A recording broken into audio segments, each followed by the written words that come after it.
Você já orou pelo seu anjo hoje?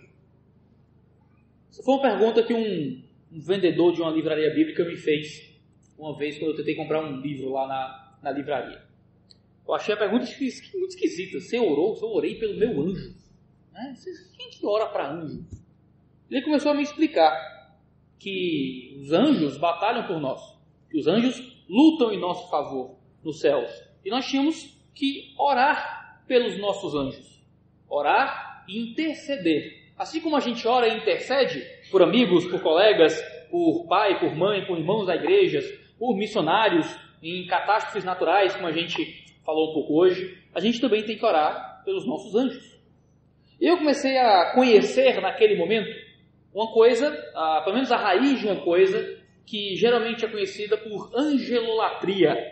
É o nome chique e bonito para adoração a anjos. E o fato de que em muitas comunidades e em muitos movimentos, anjos são tratados como seres que merecem a nossa reverência e adoração. Dentro do movimento neopentecostal, existe muito do problema da angelolatria. E dentro do próprio movimento neopentecostal, existem críticos ao problema da angelolatria. Um dos meus pastores, ao longo da minha caminhada, pastor de uma igreja que era muito avivada, ele dizia que ficava muito irritado, porque se ele pregando dissesse, Deus está aqui, os glórias eram razoáveis. Mas quando ele dizia, eu vi um anjo, aí pronto, aí a igreja explodia. Né? Porque a presença de anjos animava a fé e a espiritualidade das pessoas. E isso poderia ser percebido visivelmente na igreja, audivelmente na igreja. O fato dele alegar a presença de um anjo, o modo como isso movia o coração e o ímpeto das pessoas. Mas não é só no movimento neopentecostal que os anjos são tratados com um destaque muito especial. Os adventistas do sétimo dia e os testemunhos de Jeová tratam Jesus como um tipo de anjo. Ainda que de forma diferente, tanto os adventistas como os testemunhos de Jeová creem que Jesus é o arcanjo Miguel. E eles argumentam de forma distinta.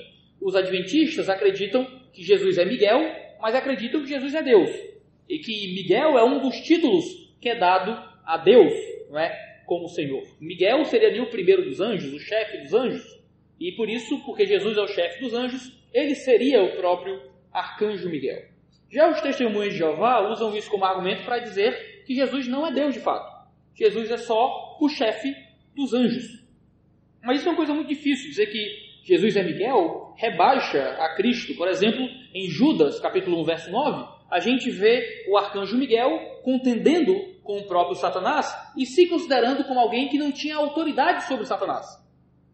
Se Jesus é o arcanjo Miguel, então Jesus estaria sendo alguém sem autoridade contra as forças do diabo.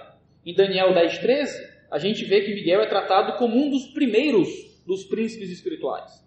Aí Jesus seria considerado um ser menor do que o próprio Deus, se ele seria um dos primeiros dos anjos. Tratar Jesus como arcanjo Miguel seria diminuir quem Jesus realmente é. Os membros da igreja do Senhor Jesus Cristo, dos santos dos últimos dias, que é o nome longo daqueles que geralmente conhecemos como mormons, também tiveram a sua religião baseada em um anjo. O seu profeta, o Joseph Smith, recebeu uma visitação do chamado anjo Moroni do lado da sua cama, e esse anjo Moroni lhe revelou o outro testamento de Jesus Cristo e trouxe adições à compreensão que os homens deveriam ter do Evangelho, em placas de ouro, escrita em uma linguagem que ninguém entendia e que só podia ser traduzido através de um óculos que ele usava, e então ele conseguia interpretar a revelação que esse anjo trazia. Isso não é uma coisa nova, irmãos. Os judeus, para quem o autor de Hebreus escreveu, já tinham questões com anjos. Para os judeus, os anjos tinham um papel muito especial na revelação da fé. Em Atos 7,53, Estevão, pregando, diz que os israelitas receberam a lei por ordenação dos anjos. Foram os anjos que trouxeram a lei ao povo de Israel. Gálatas 3,19 diz, através de Paulo, que a lei foi promulgada por meio de anjos, pela mão de um mediador. De que as tábuas da lei, que foram escritas pelo próprio Deus, não foram entregues diretamente por Deus a Moisés, mas Deus usou anjos para entregar a tábua da lei a Moisés, que era o mediador. Em Gálatas 3,19, a gente lê justamente isso. Anjos parecem maravilhosos para os judeus. Eles estavam geralmente maravilhados com a figura dos anjos. Se você lê parte da literatura judaica que foi escrita e não era Bíblia de fato, eram livros que eles circulavam, né, entre eles, como por exemplo o segundo livro de Enoque, que é um livro que não está na Bíblia, mas é um livro que judeus valorizavam, você vê toda a história da Bíblia sendo recontada de uma perspectiva bem metafórica, com anjos tendo uma característica bem principal, você tendo muito da primazia da revelação do livro. O que parece é que os autores de Hebreus talvez estivessem falhando em ver Jesus como alguém superior aos anjos. E o autor de Hebreus gasta um bom tempo na sua epístola falando sobre como Jesus é maior e como Jesus é maior do que os anjos. Ele faz isso principalmente em Hebreus capítulo 1, de 3 a 14. Se você quiser abrir sua Bíblia e acompanhar a leitura de hoje, o autor tenta provar que Jesus não era simplesmente mais um mensageiro de Deus, que ele não era simplesmente o principal dos anjos, que ele não era simplesmente um mensageiro enviado, mas que ele era o próprio Senhor, o próprio Filho. Eu vou ler parte do trecho que a gente leu domingo passado, eu vou pegar aqui o verso 3 e o verso 4, simplesmente para dar o contexto do resto da leitura, até o fim do capítulo, do versículo 14. Então, os Hebreus 1, 3 a 14, diz assim, metade do finzinho do versículo 3, diz, assentou-se à direita da majestade, nas alturas. Verso 4, tendo se tornado tão superior aos anjos, quanto herdou mais excelente nome do que eles. Pois a qual dos anjos Deus em algum momento disse, você é meu filho, hoje eu gerei você.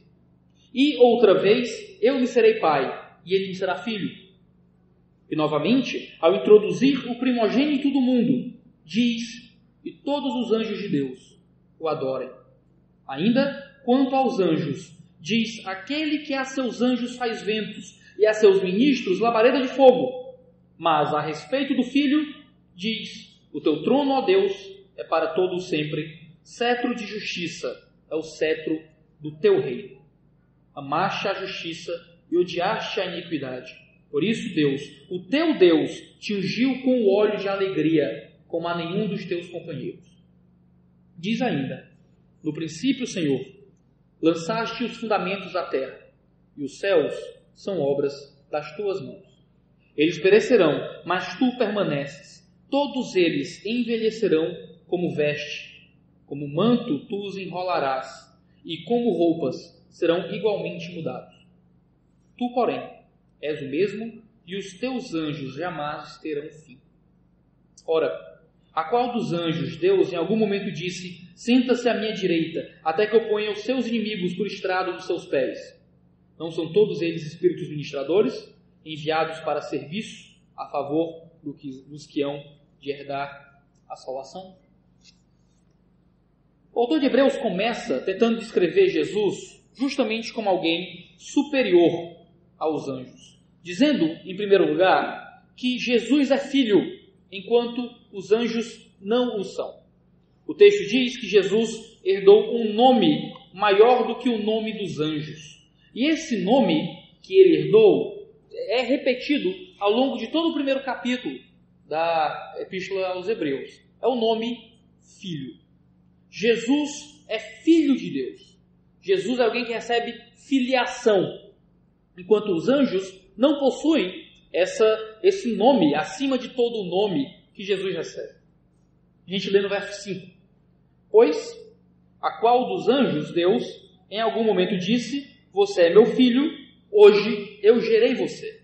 E outra vez eu lhe serei pai e ele lhe será filho. Você vai perceber que o autor de Hebreus ele vai constantemente citar o Antigo Testamento. Ele está falando com judeus, pessoas que acreditavam na revelação do Antigo Testamento, e ele quer justamente provar que a ideia de Jesus ser superior aos anjos era uma ideia do Antigo Testamento, que não era uma invenção nova, não era uma coisa que surgiu na cabeça dos apóstolos, mas que era uma verdade revelada já no período dos primeiros pais dos judeus. Ele vai fazer aquilo que os teólogos chamam de catena. É uma lista variada de textos do Antigo Testamento para provar o ponto que ele queria trazer. Aqui, no verso 5, ele está citando principalmente o Salmo 2. O Salmo 2, no verso 7, diz o seguinte. Desculpa, no verso 6.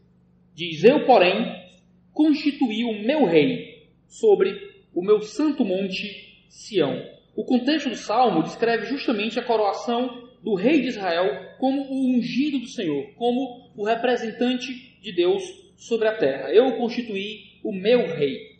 E o verso 7 diz: o rei diz, proclamarei o decreto do Senhor. Ele me disse, você é meu filho, hoje te gerei. Ou seja, o Salmo 2 está falando de um rei humano do Antigo Testamento, no caso, o rei Davi, um rei que possui uma relação especial, um status aqui de vice-regente de Deus sobre a terra, uma vez que Davi representava o cuidado de Deus sobre o povo de Israel, pelo qual Deus se expressaria e regeria o seu povo. Nesse salmo, então, essa relação de filiação está intimamente relacionada a um ato de coroação. Davi era filho porque Deus havia o constituído sobre o seu santo monte Sião. Ele era gerado porque ele foi feito rei sobre o povo de Israel. A ideia de Jesus ser gerado e não criado não fala diretamente a respeito de um início biológico de Jesus. A ideia de geração era um conceito que era usado no Antigo Testamento para falar de Davi sendo gerado como rei, sendo feito rei, criado e transformado ali por Deus para ser rei de Israel. Jesus aqui é gerado, de alguma forma, por Deus, como Filho eterno, não porque ele teve um início, mas porque ele teve uma coroação. Essa é a linguagem do Antigo Testamento. A ideia de que ele era filho gerado porque ele foi coroado. Jesus está recebendo aqui um contexto muito claro do Antigo Testamento de que o rei era coroado por Deus para ser rei, e a linguagem que era usada para essa coroação de Davi, como vice-regente de Deus, era dupla, era uma linguagem de geração e de filiação. E essa linguagem que é usada em Davi é aplicada em Jesus. Tu és meu filho, hoje te gerei. Significa, te gerei como coroado, como rei sobre o povo. Eu lhe serei pai e ele me será filho. Essa ideia de filiação está intimamente relacionada à coroação de Jesus sobre tudo. Essa linguagem de filiação no contexto de coroação procede justamente da promessa que é feita sobre a dinastia de Davi em 2 Samuel. Se a gente ler 2 Samuel 7, 13 a 14, a gente vai ver o seguinte. Diz assim: este edificará uma casa ao meu nome, e eu estabelecerei para sempre o trono de seu reino.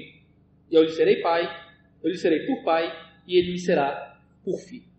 Davi aqui é tratado por filho de Deus, porque Davi é aquele que edificaria a casa para Deus e que seria estabelecido em um reino eterno.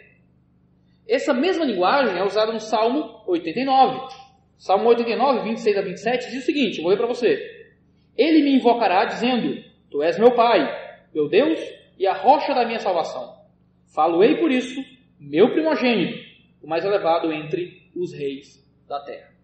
A ideia aqui dele ser filho, no caso Davi, está intimamente relacionado ao fato dele ser também rei. O Salmo 89 se baseia na promessa que é feita a Davi também. Nesse sentido, a relação de filiação, de primogenitura, de coroação possuem a mesma ideia aqui no contexto do Antigo Testamento e que é aplicado pelo autor de Hebreus a Jesus. Descreve alguém que possui um status privilegiado, alguém numa mais alta posição de autoridade.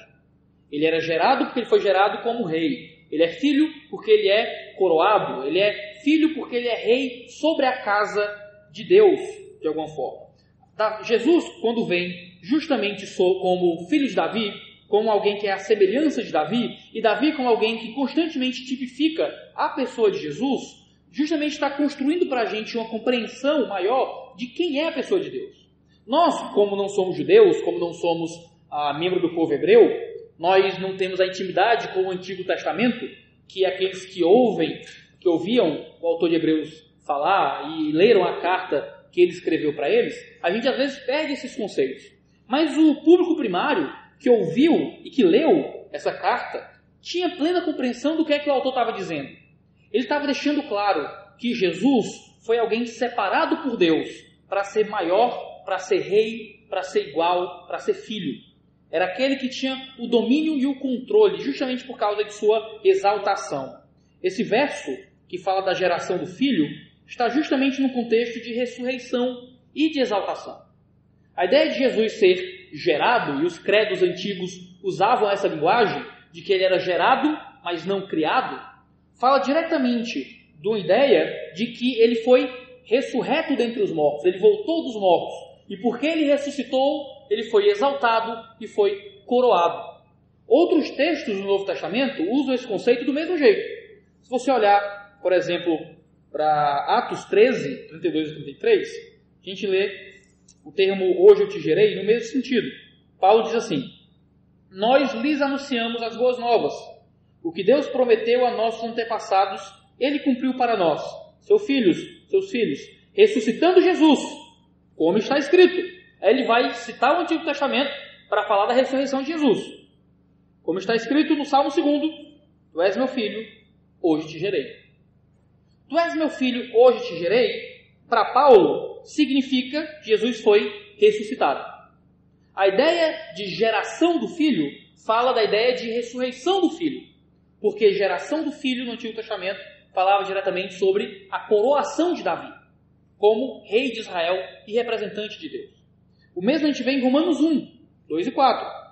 A ressurreição que leva à exaltação é relacionada por Paulo no seguinte: o qual foi prometido por ele de antemão, por meio dos seus profetas nas Escrituras Sagradas, acerca do seu filho, que como homem era descendente de Davi, e que mediante o Espírito de Santidade foi declarado Filho de Deus com poder, pela sua ressurreição dentre os mortos, Jesus Cristo, nosso Senhor.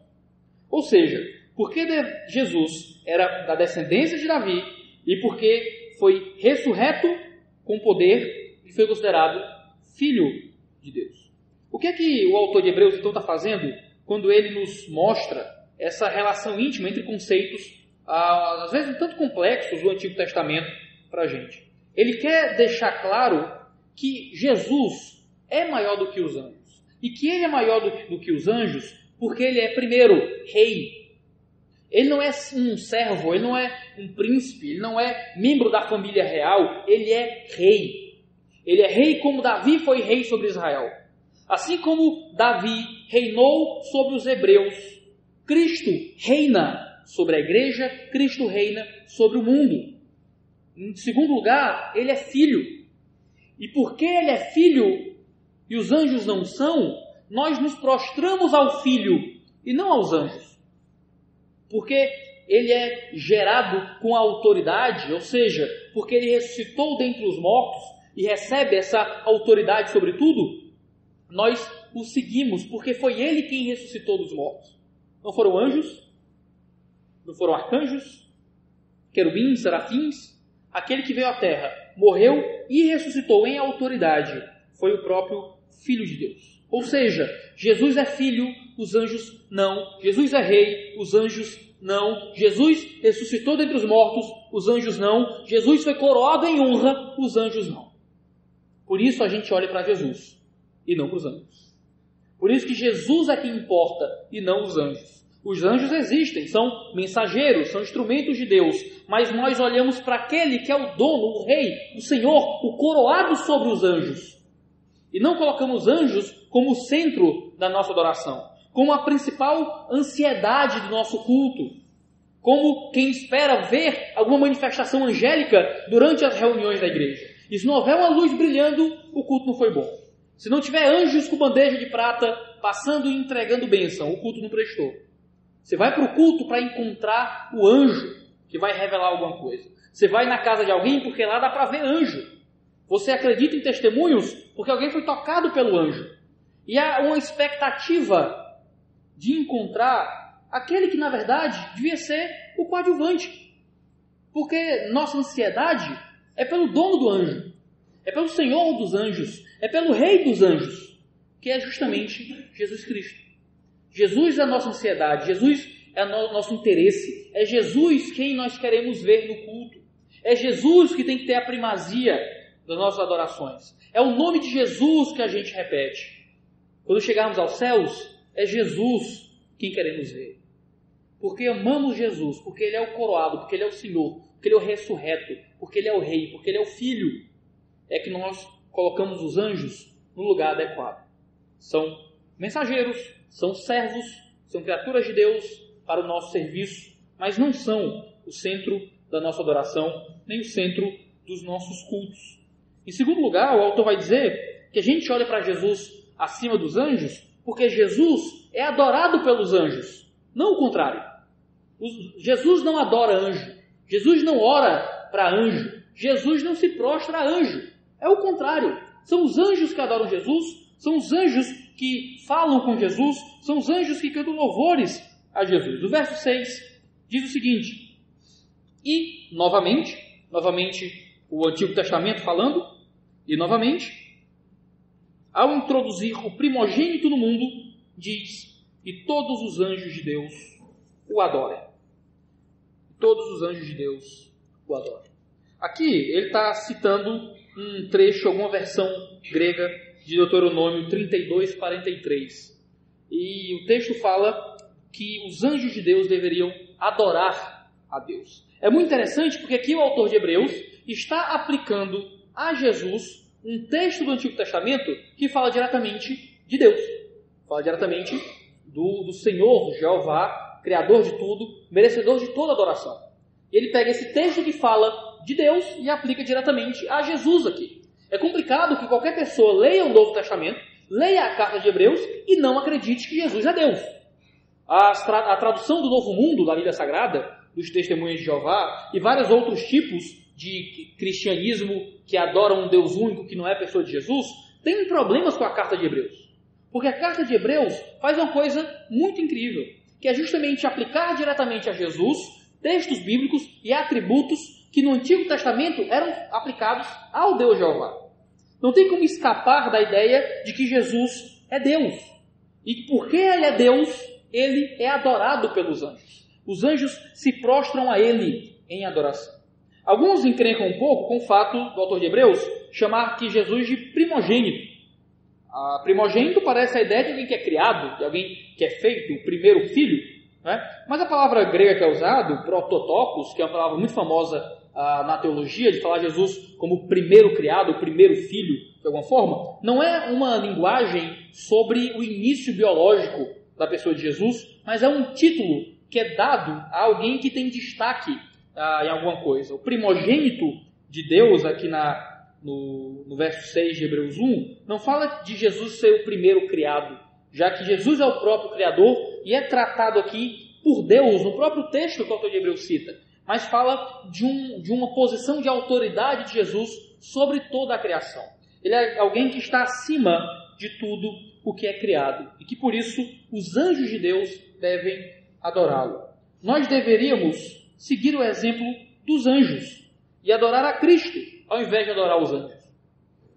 Uma postura de adoração a anjos, de louvor a anjos, é tão tola que nem os anjos seguem ela.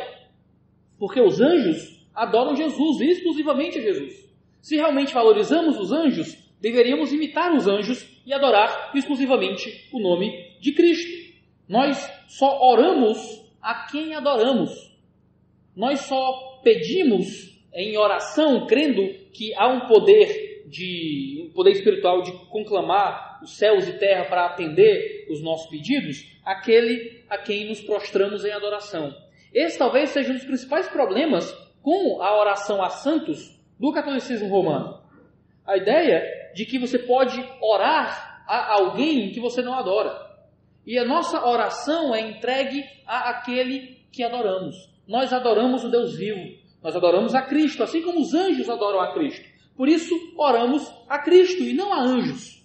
Por isso, oramos a Cristo e não a santos. Por isso, oramos a Cristo e não a outras pretensas divindades. Nossa oração é dada àquele que é o Senhor dos céus e da terra. Os anjos se prostram em adoração ao Deus vivo. Por isso, nós também nos prostramos em adoração ao Deus vivo.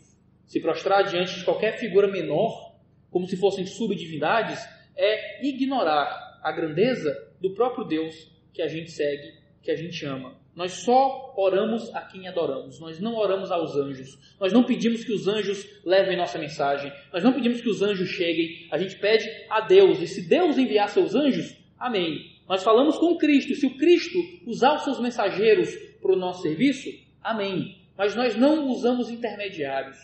Anjos não são caminhos mais curtos para falar com Deus. Nós temos um véu rasgado e um caminho aberto para nos comunicarmos diretamente com aquele que é o único intermediário entre Deus e homens. O único intermediário entre você e Deus é Jesus. Os anjos não são um subintermediário. Santos não são subintermediários. Não existem corredentores. Só existe Jesus como o único caminho até Deus. Não precisamos de mais nada e de mais ninguém.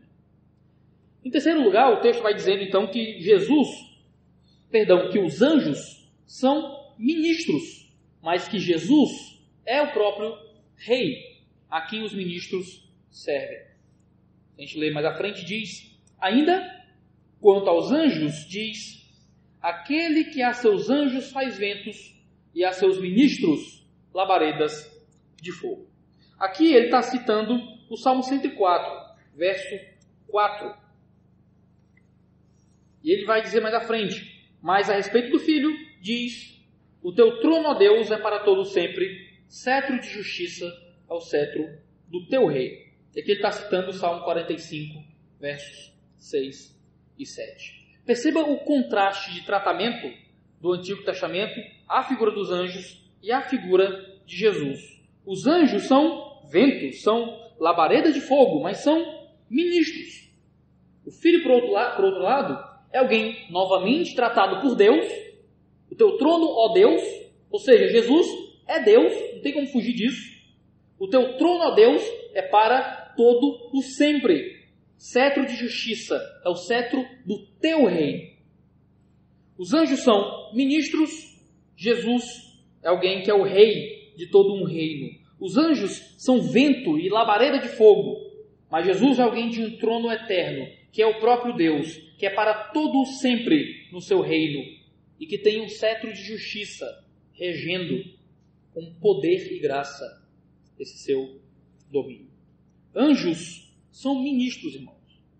Os anjos são intermediários. Os anjos são servos. Os anjos foram criados por Deus para nos ajudar e nos servir, nos guiar de alguma forma. Agora, o próprio Deus é alguém que está acima dos anjos, que é o Senhor dos anjos. Deus é eterno. Enquanto os anjos passam, enquanto os anjos são temporários, Deus tem um reino que durará para sempre. Nós não sabemos o que vai acontecer com os anjos na eternidade. Sabemos que os anjos vivem nos céus, sabemos que eles nos servem, mas depois de Apocalipse 21, novos céus e nova terra, a gente não sabe bem se os seres humanos vão conviver com anjos, como é que isso funciona. A gente sabe que vai julgar os anjos no último dia. Existem detalhes na escatologia cristã que Deus deu só um relance e não quis explicar exatamente como é que as coisas são. Ele deu um vislumbre, deu um brilho, mas a gente não sabe exatamente como é que cada coisa vai acontecer. Mas a gente sabe que o ministério atual dos anjos é temporário. Aquela função dos anjos hoje, em nos servir e nos guiar, é uma coisa que existe por enquanto. O trono de Deus, o reino de Deus, é eterno, dura para sempre, nunca vai acabar, porque Ele é o Senhor de todos nós. Ele é o Senhor dos anjos, Ele é o Senhor de tudo. Em quarto lugar, ele vai dizer então que Jesus tem uma posição especial, até mesmo diante dos anjos. Ele diz: amaste a justiça e odiaste a iniquidade. Por isso, Deus, o teu Deus, te ungiu com óleo de alegria como a nenhum dos teus companheiros. Ele ainda está citando o Salmo 45, versos 6 e 7. Aqui ele vai dizer que houve uma unção que é dada a Davi, que não foi dada a nenhum dos companheiros de Davi. E aqui o autor de Hebreus aplica isso à pessoa de Jesus. Jesus possui uma unção que não foi dada a mais ninguém. Ele recebe aqui então uma separação a um ministério. Ele é tratado pelo Deus de uma forma que ninguém mais é tratado.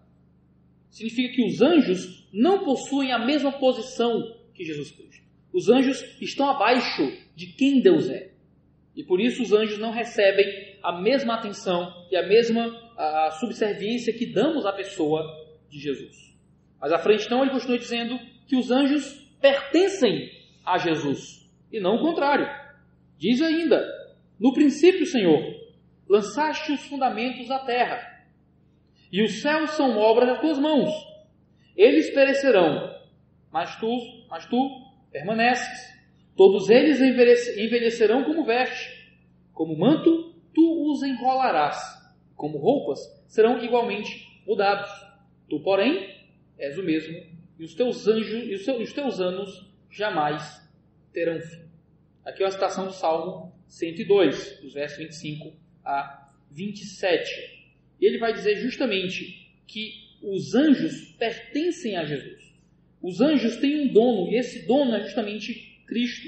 Esse Cristo lançou os fundamentos da terra. Jesus criou tudo. E os céus são obras da mão desse Cristo. Os anjos foram criados pela mão do Senhor. O mundo vai perecer, o céu vai perecer, a terra vai perecer. Apocalipse 21 fala de um novo céu e de uma nova terra. A configuração atual do céu vai mudar também. Assim como a terra que a gente vive vai ser transformada. Porque haverá uma nova terra, um novo céu. Mas ele, Cristo, permanece para sempre. Nós vamos envelhecer, o mundo vai envelhecer e ele vai enrolar esse mundo. Ele vai mudar tudo e ele nunca terá fim. Nós adoramos aquele que é o dono de tudo, que é o criador de tudo, que é aquele que dura para sempre. Em sexto lugar, ele diz que Jesus dominará o mundo e não os anjos. Ele diz: ora, a qual dos anjos Deus em algum momento disse: sente-se à minha direita, até que eu ponha os seus inimigos por estrado dos seus pés. E aqui é uma citação do Salmo 110, verso 1. Deus olhou para o seu Filho, que é o próprio Deus encarnado, que é Cristo, e o traz como alguém que domina o mundo e que prostra o mundo diante dele. Todos os inimigos de Cristo serão chão para que Cristo pise. Isso é uma realidade dita ao Senhor Deus, que vai dominar sobre os seus inimigos. Não é uma verdade dita aos anjos. Não serão condenados aqueles que rejeitam os anjos. Não serão condenados aqueles que não gostam de anjos.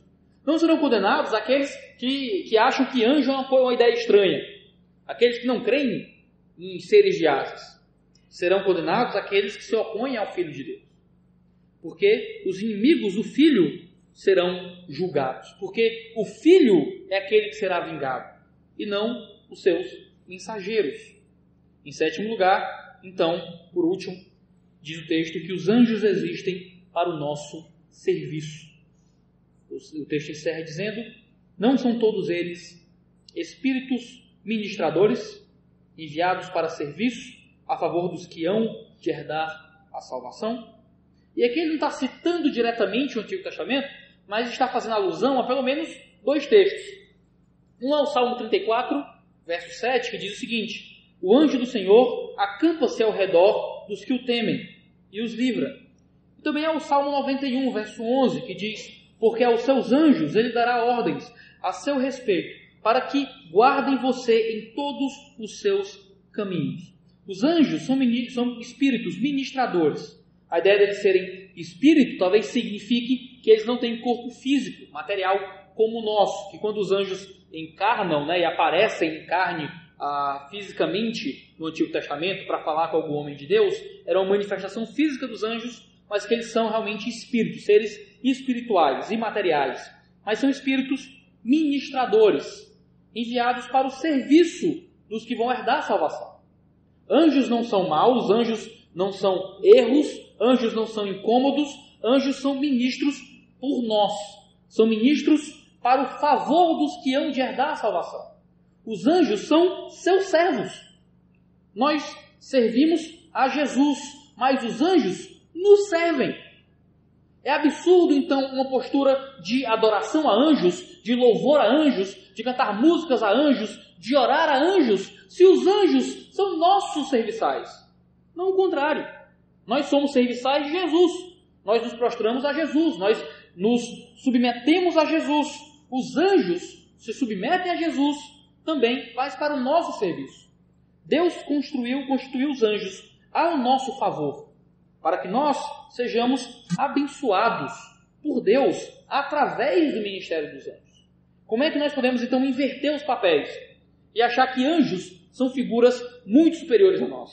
Nós somos feitos um pouco menor do que os anjos, diz a Escritura. Um pouco menor. Quando morrermos e então ressuscitarmos, nós não vamos nos tornar anjos. Talvez nos tornemos coisas maiores do que os anjos. A gente acha que vai ser anjo no céu, mas a Escritura não diz isso no momento. Às vezes alguém morre, né? A gente usa essa linguagem, virou anjinho. Tudo bem, é uma linguagem popular, é um jeito comum de se referir, mas não vira anjo. O anjo é uma outra coisa. Continua ser humano. Vai se tornar mais humano. Verdadeiramente humano. O texto em 1 Coríntios capítulo 15 diz que esse corpo que nós temos, que é um corpo fraco, virará um corpo de glória. E que a glória desse corpo atual, comparado com o corpo que teremos, é como a glória de uma estrela comparada com a glória do sol. Teremos um novo corpo, mas não viraremos anjos. Talvez nos tornemos maior que os anjos quando ressuscitarmos em Cristo Jesus. Hoje somos só um pouco menor do que os anjos. Agora, quando ressuscitarmos, talvez sejamos maior do que os anjos. Como podemos então olhar para os anjos como se fossem seres que merecem a nossa reverência e adoração, de alguma forma? Não adoramos anjos, não oramos a anjos, não servimos a anjos, mas única e completamente a Cristo, o nosso Senhor. Dito isso, vamos para algumas aplicações para a gente encerrar e aplicar isso diretamente à nossa vida prática. Em primeiro lugar, uma vez que Jesus é superior aos anjos, nós seguimos o seu ensino acima de qualquer ensino de anjo. Nós não estamos aqui se submetendo a novas revelações que anjos trazem. E quando os anjos tentam guiar a nossa vida para outros rumos, diferentes dos rumos do Evangelho. É o que aconteceu, por exemplo, no mormonismo. Quando Joseph Smith recebeu a visitação do anjo Moroni para encontrar um novo Evangelho. Paulo diz em Gálatas capítulo 1, dos versos 8 a 9, o seguinte: mas ainda que nós mesmos ou um anjo do céu vos pregue um evangelho diferente do que já vos pregamos, seja maldito. Seja maldito, ainda que um anjo do céu pregue um evangelho diferente. Conforme disse antes, digo outra vez agora: se alguém vos pregar um evangelho diferente daquele que já recebestes, seja maldito. Porque a verdade é que até mesmo que os demônios podem se disfarçar, até mesmo de anjos de luz, para enganar os eleitos de Deus, se for possível. Nós não podemos seguir anjos em detrimento de seguir a Cristo. Então, qualquer nova revelação, qualquer nova manifestação espiritual, alguém diz: não, mas lá na minha igreja tem um culto que aparece anjo, e o anjo fala coisas para a nossa vida, como é que a gente tem que fazer, o que é que a gente tem que pensar, para onde é que a gente tem que seguir. Qualquer coisa que é dita além daquilo que Cristo disse, é maldito, é falso, é errado. Pode ser o anjo mais glorioso, o arcanjo de 12 asas, transmitindo a verdade nova, e todo mundo vendo aquela criatura espiritual. Se vai contra o que diz a palavra, é falso, é maldito, vem do diabo. Porque Cristo é maior do que os anjos, nós confiamos na revelação de Cristo, e não em revelações que possam vir contra o Evangelho.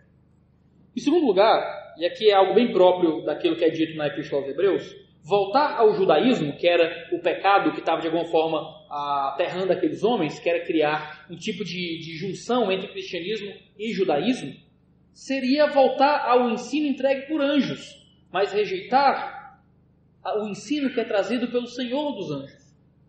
Você volta para o Antigo Testamento, você aceita aquele ensino que foi transmitido por anjos, mas você rejeita o ensino que é dado pelo Senhor de todos os anjos. E por isso que o autor de Hebreus começou o seu capítulo, a gente falou isso há 2 domingos atrás, antes da conferência missionária, dizendo que Jesus é o ápice da revelação, que ele é o clímax, é o cume do monte, é o mais alto da revelação de Deus. Cremos na revelação que vem através de Jesus, não em qualquer revelação que foi entregue por anjos. O Antigo Testamento é bom, é agradável, é santo. Deus fala a verdade através do Antigo Testamento. Mas Cristo veio para adicionar uma compreensão daquilo que temos de Deus. Rejeitar Jesus ou tentar criar uma mistura entre Jesus e o Antigo Testamento, um tipo de Jesus com o judaísmo, era rejeitar o Senhor dos anjos para se apegar ao ensino de anjos. Em terceiro lugar, nós não podemos ter um cristianismo que ora a anjos, que procura anjos, que obedece anjos, que segue anjos, que vive nesse frenesi meio avivado de tentar encontrar anjo em todo lugar. Nós não precisamos disso, porque nós já encontramos Jesus, porque nós já temos o Cristo, porque Ele já é a verdade para cada um de nós. Penúltimo lugar, se Jesus é maior do que os anjos bons, quanto mais do que os anjos maus? Se Jesus é superior aos bons anjos que estão nos céus, como Jesus não seria maior do que os anjos maus que estão no inferno e que são enviados, às vezes, para o nosso tormento? Nós temos confiança de que há um Jesus que é poderoso sobre os demônios. E quando lemos todos os evangelhos, nós encontramos um Cristo com muita autoridade. Um Cristo diante de quem os demônios tremiam de medo. Demônios que, quando encontraram Jesus, ficaram aterrados, pediam misericórdia, tentavam fugir. Um Cristo que, com uma só palavra, expulsava as forças do mal. Um Cristo que, quando voltar no último dia, no seu cavalo, com uma espada saindo de sua boca, com seus pés como que de latão reluzente, com sua voz como voz de muitas águas, com seus olhos como que chama de fogo, é Jesus que virá para destruir toda a força dos demônios. Ele é maior do que os demônios. Não existe guerra entre Jesus e as forças do mal. Ele é aquele que com uma palavra em sua boca vai destruir todas as forças do inimigo. Às vezes eu vi no Facebook um dia, não sei se você já viu, era uma queda de braço, sabe? Entre Jesus e o capeta. Aí se você quer que Jesus ganhe, digite amém. E se quer que o capeta ganhe, só fica olhando, sabe esse negócio todo? Imagina no último dia você vai chegar no céu, o anjo vai olhar, você creu em Jesus, mas faltou aquele amém no Facebook, viu? Eu acho que aqui vai ser difícil resolver isso. Não existe queda de braço entre Jesus e o diabo. Não existe queda de braço. Vamos fazer uma queda de braço entre um halterofilista e uma pulga. Foi uma queda de braço entre o Hulk e uma galinha. Uma coisa que não faz sentido. Não faz sentido. Você tem o Senhor dos céus, aquele que é maior do que tudo. Não existe uma competição com o diabo. Existe o diabo tentando fazer o mal enquanto pode. Desesperado. Porque com o sopro da boca do Senhor, todo o inferno sucumbirá. Porque Ele é maior do que tudo. Em último lugar, a gente tem a confiança de que Deus não entregou anjos ao nosso favor, mas entregou seu próprio Filho em nosso sacrifício. O nosso pecado é tão grande, irmãos, que o preço que precisou ser pago para que a gente encontrasse salvação não foi R$2,50. Não foi uma Coca-Cola gelada. Não foi as ruas de ouro do céu. Não foram os anjos. Foi o próprio Deus. Ele não sacrificou 3 anjos e um querubim em nosso lugar. Ele sacrificou o seu próprio Filho em nosso lugar. Isso significa que nossa dívida era realmente alta. Nossa dívida não se pagava com os anjos, não se pagavam com as ruas de ouro, não se pagavam com qualquer outro sacrifício que não tivesse o valor do próprio Cristo. Deus entregou seu Filho não só para demonstrar o seu amor, mas também como demonstração do nosso pecado, nossa falha. Nosso erro era tão grande que só podia ser pago com o próprio Deus morrendo na cruz. Então, várias eternidades no inferno foram pagas através da ofensa que foi feita contra o Filho. Um anjo talvez não pudesse salvar nenhum de nós. Ainda que Deus entregasse todos os anjos em nosso sacrifício e colocasse na balança, ainda não seria suficiente para expurgar os nossos pecados. Porque os anjos não são tão valiosos assim, comparados com o valor de Cristo Jesus. Ele entregou seu próprio Filho como sacrifício em nosso lugar. Como podemos rejeitar, então, tão grande salvação? Como podemos rejeitar um Deus que entrega aquilo que Ele tinha de mais valioso para que encontrássemos vida eterna? Como podemos rejeitar aquele que é maior do que os anjos? Eu tenho certeza que se aparecesse nesse momento um anjo diante de nós, todos nós ficaríamos aterrorizados, ficaríamos deslumbrados. Olharíamos para o anjo e diríamos, meu Deus, uma visão espiritual, física, materializada na nossa frente. Mas rejeitamos o fato de que o próprio Deus virou homem, de que o próprio Deus andou entre nós, pisou no barro do caminho, virou homem e morreu, levando a ira de Deus para que encontrássemos salvação. Muitas vezes nos espantamos com anjos e rejeitamos, e ignoramos e esquecemos a grandeza do próprio Deus ter ido para a cruz no nosso lugar. É um tempo de meditar no seu coração sobre suas prioridades, sobre aquilo que te espanta, sobre aquilo que te move, sobre aquilo que você realmente quer ver. Se Cristo é realmente aquilo que você mais necessita, aquilo que você mais deseja, aquilo que você mais espera. Se você está satisfeito em ter Jesus, o Rei do Universo, ou se falta alguma coisa para o seu culto ser abençoado, para a sua vida com Deus ser abençoada, se falta alguma manifestação a mais para que você sinta que está realmente vivendo a vida de fé. Se Cristo realmente te alcançou, se Cristo transformou o seu coração, se Cristo apresentou dentro de você o Santo Espírito que diz que você é realmente filho de Deus, que faz com que você clame Abba, Pai no seu interior. Então, irmão, você encontrou aquilo que é mais valioso. Anjos são bons, mas em Cristo a gente tem aquilo que é muito melhor. Vamos orar a Deus e pedir a que Ele nos leve em paz. Senhor, nós te louvamos, nós te agradecemos pela tua superioridade. Porque o Senhor é maior do que tudo, porque o Senhor é maior do que todos, porque todas as forças espirituais, Deus, se prostram diante da tua grandeza. Obrigado, Senhor, que é Senhor dos anjos. Obrigado, Senhor, que é Rei do universo. Obrigado, tu que és Filho, tu que és o primogênito gerado do Pai, tu que és Rei, tu que és Senhor, tu que és o ressurreto. Te louvamos, Pai, acima de tudo e de todos. Te exaltamos acima de qualquer coisa criada. Reconhecemos uma grandeza, um poder, uma autoridade que não reconhecemos em mais ninguém. Tu tens os teus mensageiros. Tu nos serve através deles. Mas eles são apenas instrumentos. Nosso coração está prostrado diante de Ti, Jesus. Nossa vida é vivida em submissão a Ti. Nossa fé é depositada apenas em Ti. Então nos leva para uma vida mais íntima contigo, Senhor. Nos dá cada vez mais ansiedade para se encontrar contigo, para te ter mais em nossas vidas, Senhor. Nos faz viver falando, pregando, propagando a ideia de que Tu és o Rei sobre tudo e sobre todos. Que Tu és o Criador, que Tu és o Eterno, que Tu és o Filho. Que possamos então, Senhor, nos prostrar diante de tão grande salvação. Se nós oramos, então agradecemos no santo nome de Jesus. Amém.